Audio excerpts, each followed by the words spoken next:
Now, about the treatment to infertility, let's delve back into our scriptural text, and that is in verse 21, where we see that Isaac prayed to the Lord on behalf of his wife. Take note, on behalf of his wife. It seems to say that his wife was supposed to pray, but he took the responsibility to pray on behalf of his wife. Now, there are two things, recommendable things that Isaac does. And then there is one slippery thing that you might pick out of here that might undo almost everything we're about to say right now. And I'm going to explain. The first thing is, it is not recorded that Abraham prayed for Sarah when they suffered infertility. All right. But when Sarah suggested that they go in for surrogacy, they go in for artificial insemination or in utero insemination, Abraham just swung into it, and that was in other words, polygamy, because they could not do artificial insemination at the time. They did not have that amount of knowledge, and then technology was not available then. And but this is what she would have suggested if she had the technology that they do in artificial insemination. But since that was not possible, they had to resort to polygamy and having a surrogate mother. She actually said that Hagar was supposed to bear this child for her, and when she births the child will become hers. All right. So Abraham did not go back to consult God. God, my wife Sarah said we should do this, we should do that. Is that okay with you? He just swung into the matter. All right. I will not press forward. But then what do we see in Isaac? Isaac prays for his wife. And it was not a single moment's prayer, because they were married, and for 20 years, they were not able to achieve a pregnancy. They were not able to conceive within 20 years of marriage. So it's not like Isaac just went on his knees and prayed, and then, bam, she became pregnant. All right. It was a time of praying and trusting, and the Bible says that he took it upon himself. He prayed on behalf of his wife. This is more of a responsibility than just a one-moment prayer that he made. And this is huge.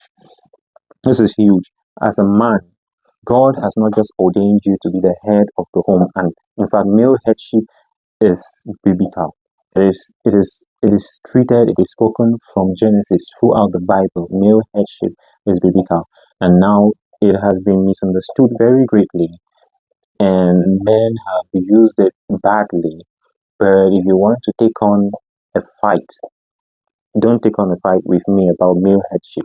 Take on a fight with God about male headship. However, you are not just called to be the head of the home as a man. You are called to be the pastor, the priest to your wife and your children, and pray for them. Now, just think about this. What if your wife is suffering something emotionally or mentally, or any stress or ailment or limitation she might be suffering? What if she's suffering that because you had to take your responsibility as the priest of the home to liberate her from that, like was in our case, the Bible case? What if God allowed us? Okay, it's possible that you married her. By the time you married her, she already had that condition. She was already suffering from that particular issue. But what if God divinely allowed that so that you would take your office, you would take your responsibility as the priest of the home to intercede on her behalf and thereby win her liberation? Think about that. Now, I said there were two recommendable things that Isaac did. The first thing was that, though the Bible does not record that Abraham did this for his wife Sarah, Isaac prayed and sought God with regards to the problem his marriage was facing, infertility. That's the first thing. Now, the second thing is that Isaac exemplified a true husband.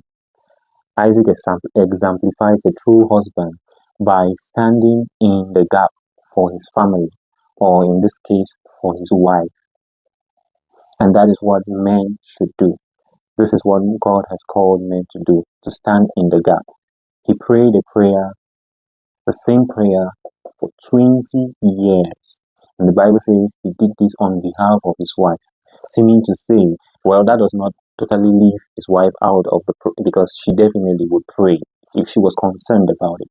But then the way the Bible puts it, he stepped forward beyond normal praying circumstances. He stepped forward, taking charge as a man. And that is where we say he exemplified a biblical example or model of a husband, a true partner. And this is what is coming to you as a man, to we as men, to take as a challenge, to be the priests and the pastors and the prophets in our home. Now, we said it was slippery ground, and this is what is slippery about this. Some people might say, what? He prayed? He prayed for 20 years, and then God heard him. All right, so I could pray. I could just sit back home and pray about this condition, and then God will answer me. And then they resort to taking no interventions, no plans to actually work this thing out.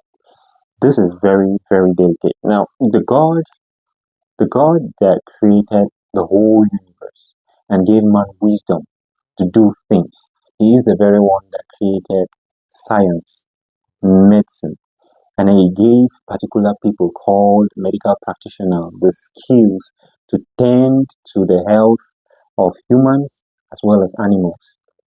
All right, don't forget that one of the companions of Paul, one with whom he traveled through his journeys, who attended to him, was Luke, and Luke was a doctor, a physician by profession. All right, and later on in James chapter 5 verse 14, when God says that if you are sick, call the elders of the church, let them come around to pray for you. He also says that let them apply the use of medicine. Okay, many people will differ with me right there because they will say oil there was for a different use, but don't you see with me that the prayer that the elders were going to pray and the oil that was going to be applied on that ill person were going to result in his well-being, all right? Okay, in his restoration. Saying that that oil was a physical means to restoration, medicine, and then prayer, spiritual means. So what God is actually teaching us is that we should trust him.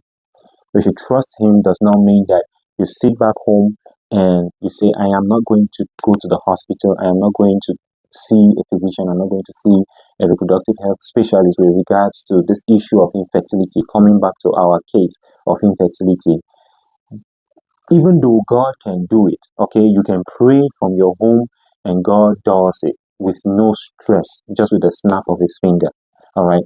But then God desires that you trust him in this case. Take this case scenario that you have a headache and you know the cause of the headache. It's probably from overworking yourself with little rest rather.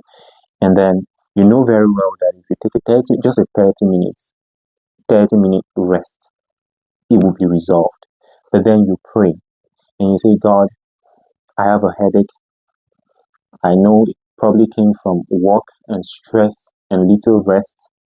And I know that I will take this 30 minutes rest, or I'll take this cup of water and it's going to do me a lot of good. It's going to resolve the problem. But I am trusting you to heal me through this cup of water, through this 30-minute rest of the headache and totally restore me to health.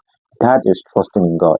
All right, that is trusting in God. Trusting in God is not just sitting and waiting for God to act, but as you do what God lays in your heart, as you take that medication, okay, as you follow that physician's prescription, you are praying God and saying, God, heal me through this medication, heal me through this therapy I am going through. All right, that is what God desires, and so that you know, God answers prayers in accordance with his will. That means if it glorifies him, that is going to be for our good, all right, and he would answer it. But if it does not glorify him, it is not for our good, and he will not say yes to it, all right. And sometimes it is difficult to accept that God glorifies himself, and when he is glorified, we are satisfied. Sometimes in certain situations it's difficult to accept that, but God desires us to trust him whether you have the trouble figured out or not. The hymn writer Joseph Scriven, in his hymn "What a Friend We Have in Jesus," says, "Oh, what peace we often forfeit. Oh, what needless pain we bear." Sometimes we really just endure so much pain. You run helter-skelter, you stress out yourself, you're burnt out looking for a solution. And God literally just watches you, okay, wandering all over the place, trying to sort yourself out. And He has the solution right there with Him. But He wants you to be able to turn to Him and trust. And sometimes these things are not really difficult. They are things that you could accomplish on your own. Very simple things. Not even going down to details, just simple things that you could do on your own. But then He allows you to wander about because you refuse to acknowledge Him. And then when you finally acknowledge Him, boom, it happens. He sorts you out. All He requires of you is just trust in Him. And sometimes we will not go through so much pain that we actually go through if we just trust God. It's something you learn to do. You don't just do in a single day. You learn, and we don't know how to trust. We don't know how to trust Him by default. We ask Him, God, how do I trust you? Teach me to trust you. I desire to trust you. All right, but I rely more on my ability, my know-how, my skill. Yes, you are very good at what you do, but even in doing that, even in disposing yourself towards what you are very good at, God desires you to trust Him. All right, you wake up to wear your slippers, something as basic as wearing your slippers, and you say, Lord, I desire to wear these slippers right. I know I want to wear these slippers. I cannot make myself wear these slippers. I know I want to see, like Dr. Myron said sometime. He said many people want to see, but they don't know how to make themselves see. All right, they could open up their eyes, but they cannot make themselves see. People desire to hear, but they cannot make themselves hear. Those are little things that God does for us. And now, treatment options for infertility might be very simple things like regular sexual intercourse. And when we say regular sexual intercourse, like we had explained before, it is at least 3 sessions of intimate sexual intercourse with your partner within a week, at least 3. And make sure they are unprotected. Like, why would you have protected sex intending to achieve a pregnancy? Well, except for sexually transmissible disease like gonorrhea, chlamydia. Except for that, why would you protect yourself from having a pregnancy and yet intend to have one? Other options would include assisted reproductive technology like in utero insemination. You could have IVF, in vitro fertilization. You could have donor eggs, sperm donors. You can have surrogates, or what we call gestational carriers or pregnancy carriers. You could have hormone replacement therapy. You could have surgery done. You could have adoption. All these are options that you could choose from depending on the cause of infertility and your goal. For instance, if you are time bound, if you are advanced in age, and you have a limited time within which you're working, we can fine tune a particular option for you because of that particular goal. And depending on the cause of infertility. However, whatever the treatment option is that you settle down for, it is very necessary that you know its implications. You know the possible outcomes. These things should be explained to you. For instance, in our text, Isaac prays for his wife. God hears her. After 20 years of waiting, she finally becomes pregnant. All right. But then the pregnancy is a twin pregnancy. It is a twin pregnancy, and a twin pregnancy or a multiple pregnancy. Generally, multiple pregnancies are a lot more challenging to manage than singleton pregnancy or single pregnancies. All right. So this pregnancy gives her so much trouble, and the babies wrestle within her to the point where she has to go to God to pray and ask God, what is happening in me? All right. What is happening in me? And I don't know if she had any, if she was comforted by the answer God gave her, where He tells her, you have 2 nations in you. Just imagine you have trouble with your twin pregnancy, or you have trouble with your pregnancy, even if it's not twin pregnancy, and then you go to a health professional or you pray, and the answer that is given you is to have two nations in you, that would be very unsettling. So you should know that whatever choice you make, there are implications to it. So basically understand what you choose and know what you're going in for. Whatever the situation is, there is always an option for you. So don't relent your efforts, keep searching, and may God bless you with a fruitful womb, not just a fruitful womb, a wonderful 9 month experience, a successful, triumphant delivery, and a wonderful parenthood. My Best Pregnancy wishes you the best in your journey. And if you're facing infertility, you are not alone. All right, you are not alone, and there is a solution for you. There is always a way out for you. Thank you so much for staying through.